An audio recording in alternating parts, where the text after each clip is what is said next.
guys, welcome to Princess Ninja and Keto. My name's Melanie. Welcome to my home in the sunshiny state of Florida. It is actually the afternoon. It's 1:30. It's already 86 degrees outside. I went and made a little bit of money working DoorDash this morning. Things went well until the last hour I worked and I paused my shift. There's little, it's like a time clock. You can literally punch out and say, hey, I'm taking a break, you know? And then it gives you 30 minutes to log back in, or it signs you out for the day. But so I stopped and I got something to eat. I'll show you that next. And took a 5-minute break. And when I went to go back on, wouldn't let me back on. So then it started raining, and then I'm like, okay, I don't need this. Let me go home. But I made almost 60 bucks today, so I'm pretty happy with that. I only actually physically worked for about 2.5 hours. Let's see. Last night, my husband did not get home until 11 o'clock. That's why I'm so drained this morning. My husband did not get home till after 11. We didn't get to bed till midnight. And then, of course, I was up at 5:30 when his alarm went off. So I'm feeling really drained and tired, and I may lay down and take a nap. Scale went up half a pound again this morning. I don't know if it was a half. I think it's 0.4, but who's counting? I don't even care. You know what? The scale. Really. I mean, seriously. I have no idea what's going on.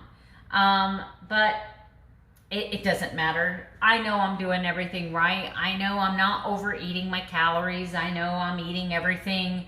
I'm sticking to the list. There's been no cheats. There's been no sweets. There's been some snacking yesterday. Yesterday I was really hungry and there was some snackiness, but no reason for me to gain 4 pounds since last Wednesday. I'm thinking that it has more to do with what Amy Berger talks about, and that's everybody lives in a 4-pound buffer zone, like either way. It's the reason why you can go to bed at night and weigh yourself at one, and I'm going to give you my example. Last night when I went to bed, my weigh-in was 188.7. I woke up this morning at 186.4. But I have showed you guys weigh-ins where I've gone to bed and the scale said 190 and I woke up in the morning and it was 183. Like, my water weight can fluctuate as much as 7 to 9 pounds. I had one cheat day, water weight went up 11.5 pounds. I know that I retain a lot of water and I'm okay.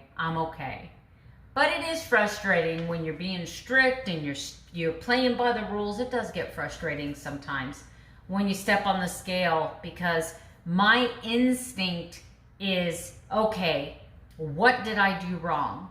And I may not have done anything wrong. It may be the humidity. It may be that maybe something that I ate is still sitting in my bowel and I have a little more poo in me today than I did 3 days ago. It could be water retention from implementing a new workout. It could be the fact that I've been working outside in the heat and I've been purposefully consuming some more salt to make sure I am not dehydrated. The other day I had 2 Zip Fizzes. I've added a little bit more salt to my coffee. This is my 2nd cup of coffee. I mean, like, all of these little things that I'm doing could be contributing to it, but I am not gonna freak out. I'm not happy about it, but I'm like, whatever. I'm not gonna let it ruin my day. I'm not gonna let it take away my victories, because I've been doing amazing. And I think today is what? Day 17? 17 days straight. No snacking between meals.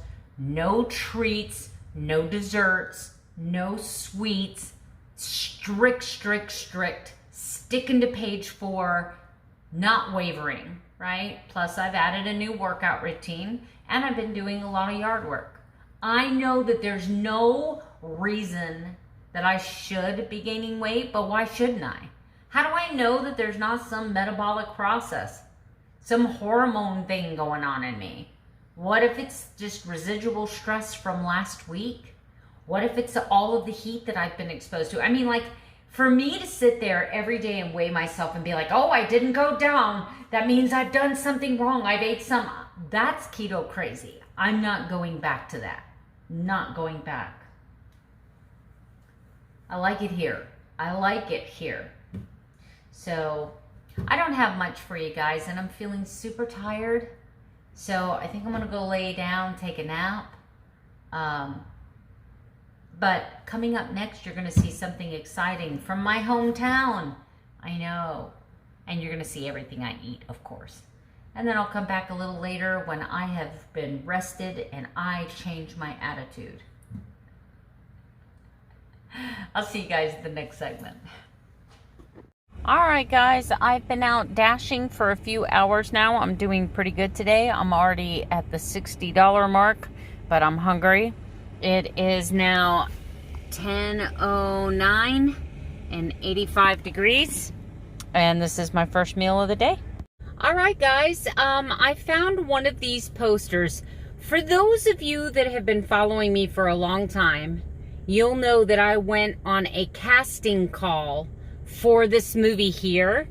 I didn't realize that that was the movie, but this movie was actually filmed within about 5 miles of my house. Yep.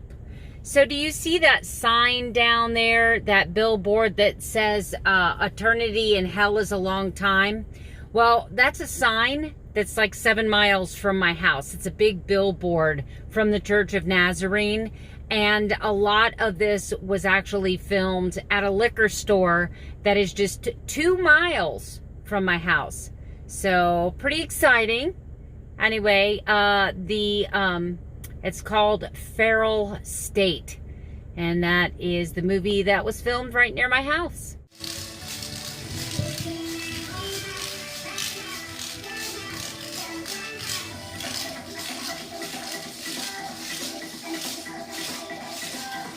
Guys, just wanted to show you that I'm sticking to it.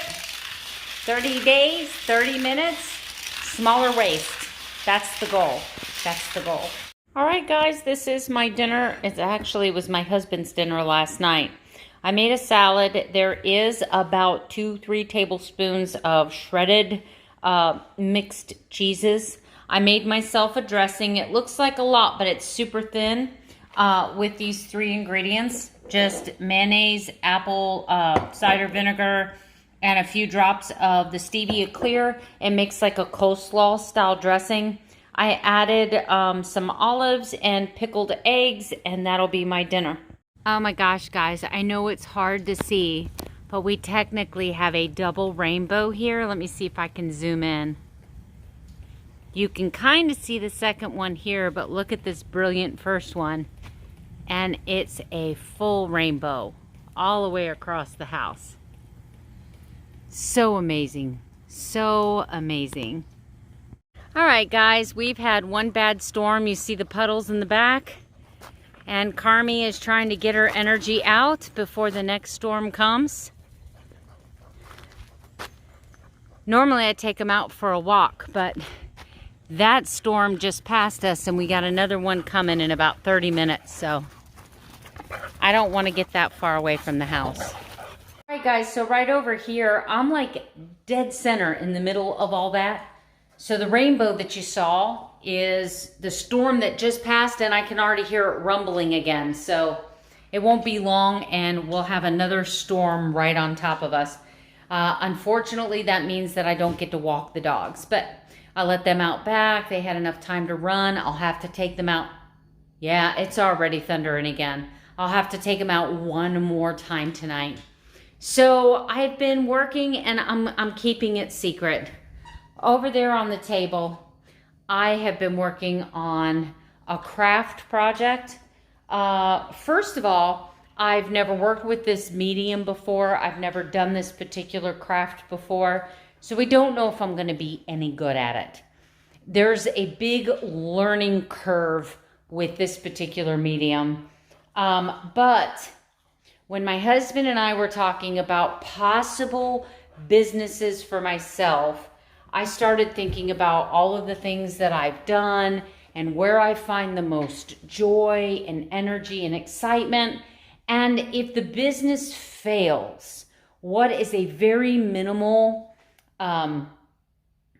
cost to start the business and maintain it for, you know, a few months until I work out all the kinks and get some product. I may reveal something within the next couple of weeks. But I'm still waiting on a lot of stuff that has been specialty ordered.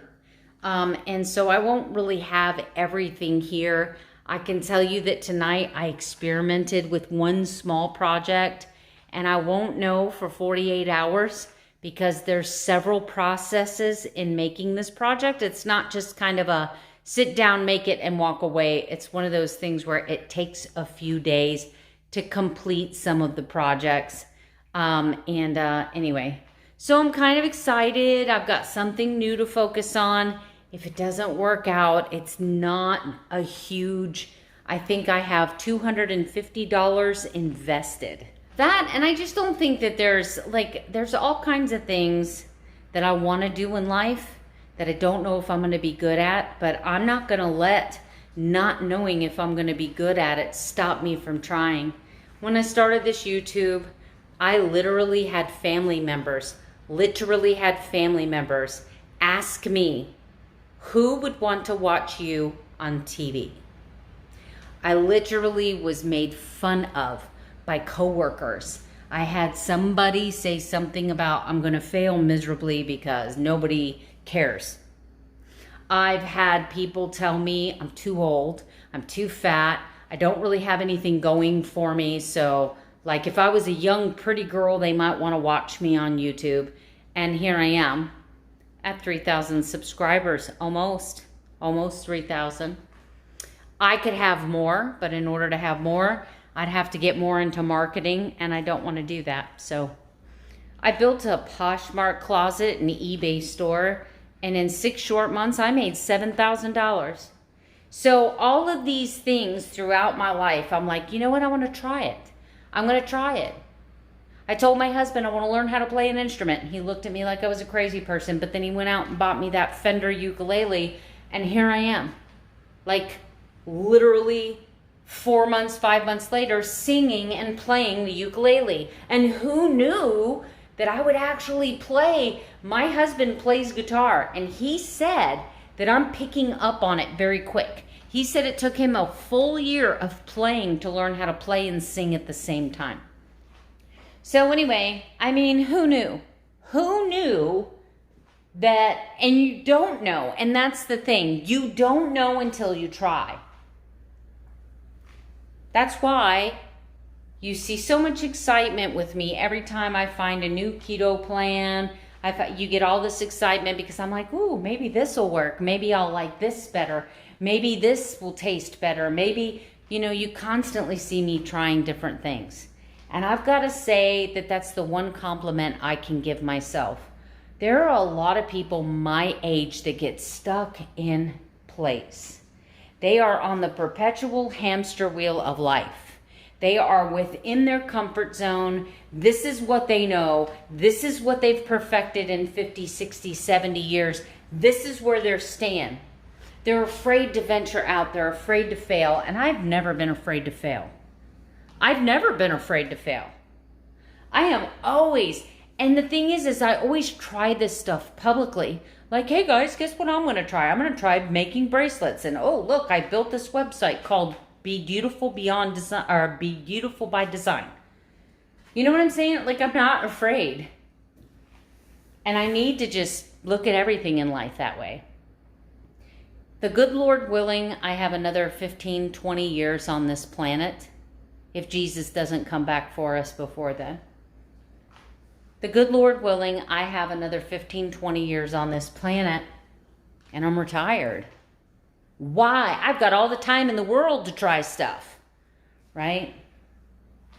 So anyway, if you keep doing the same thing over and over and over again, and you're in a comfort zone, and you don't want to change just because you don't want to change because it seems like so much effort to change, how are you going to know that there isn't a happier place for you over here if you don't get up off the couch and walk over there? Don't be afraid to fail. Because every one of my failures was a, hey, guess what I tried? You know what I'm saying? And the, hey, guess what I tried? Is way more important than the, well, it didn't work out. Never stop trying, guys. Never stop trying. Anyway, I gotta go. Another storm is coming. The rumbling's getting closer. And I'll see you guys tomorrow with another daily vlog. Good night. Sleep tight. Don't let the bed bugs bite.